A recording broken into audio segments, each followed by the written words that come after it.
Hello viewers, আসসালামু আলাইকুম। সবাই কেমন আছেন? তো বাইরে প্রচণ্ড বৃষ্টি, আর আজকে সারাদিনই বৃষ্টি হয়েছে। আর এইখান থেকে আমার হাজব্যান্ডের অফিসটা অনেক কাছে, ওই যে সামনে দেখা যাচ্ছে ওটা আমার হাজব্যান্ডের অফিস। তো আজকে আসলে সেরকম কিছু রান্নাবাড়া করব না। আজকে ঘর টর একটু গুছাবো সব কিছু। তো আমি যে গরম পানি দিয়ে পুরো রান্নাঘরটা ক্লিন করে নিচ্ছি। আসলে মনটাও ভালো লাগতেছে না, চারিদিকের এই অবস্থা।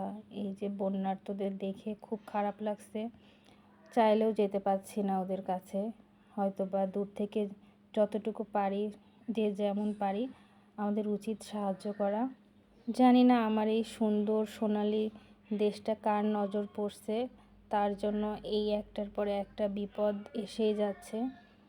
আসলে এই করুণ দৃশ্য দেখে আসলে কারোরই মনটাও ভালো নেই। সবাইকে উচিত আসলে নিজের জায়গা থেকে যতটুকু সাহায্য করা। তো যাই হোক, কথা বলতে বলতে এদিকে পুরো রান্নাঘরটাই ক্লিন করে নিলাম। আর যে ছোট্ট একটা দেখা যাচ্ছে, এটা আমি দারাজ থেকে অর্ডার করছিলাম পেঁয়াজ রসুন রাখার জন্য, কিন্তু আনার পরে দেখি এতটাই ছোট যে আমার একটা কিনা লাগবে, যে পেঁয়াজ একটাই, রসুন একটাই, আর আদা একটাই। তো যাই হোক, এখন আমি আমার রান্নার কাজে চলে আসছি। আজকে শুধুই ভাজি করব, সব রকম সবজি দিয়ে একটা ভাজি মতো করব। তো সবজিগুলো কেটে নিয়ে এখানে আমি কুমড়ো নিয়েছি, পেঁপে, বরবটি, আলু, গাজর হলে আরও ভালো হতো, জিনিসটা দেখতে অনেক সুন্দর লাগতো। তো ফার্স্টে আমি এটা সিদ্ধ করে নেব লবণ দিয়ে আর ঝাল দিয়ে। আর এখানে আমি হলুদ দিব না এখন, কারণ হচ্ছে হলুদ দিলে এটা সিদ্ধ হতে অনেক সময় লাগে। তো এতে একটু পানি দিয়ে দিলাম। তো সিদ্ধ হয়ে গেলে একটা কড়াইতে আমি পেঁয়াজ কুচি, রসুন কুচি দিয়ে দেবো। দিয়ে এবার এটা সামান্য একটু ভাজা ভাজা করে এতে আমি চিংড়ি মাছ দিব। চিংড়ি মাছ দিলে এই তরকারিটা আরও বেশি ভালো লাগে। এটা চাইলে রুটি পরোটার সাথে খেতেও অনেক ভালো লাগে। তো যাই হোক, এখানে আমার পেঁয়াজ রসুনটা ভাজা হয়ে গেছে।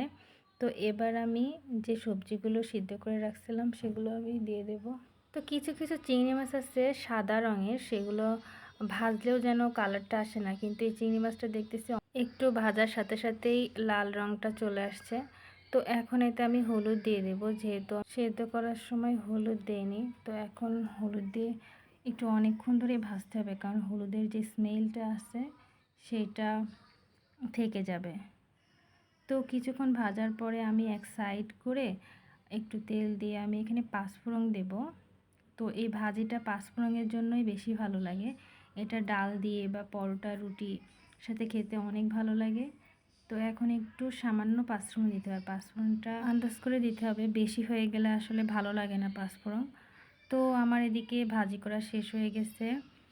তো আজ এ পর্যন্ত। সবাই ভালো থাকেন, সুস্থ থাকেন। আল্লাহ হাফেজ। আর বন্যার্তদের জন্য অনেক অনেক দোয়া করেন।